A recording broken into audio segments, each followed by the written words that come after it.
So in this Instagram tutorial video, I'm going to be showing you guys how to turn on quiet mode here on Instagram. So once you have Instagram open up on your device, go to your profile. So go to the bottom right and press on your profile.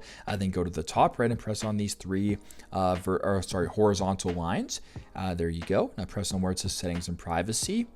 Now what I want you to do now is go to where it says notifications. So right where it says how you use Instagram, press on notifications, then go to where it says quiet mode and press on that.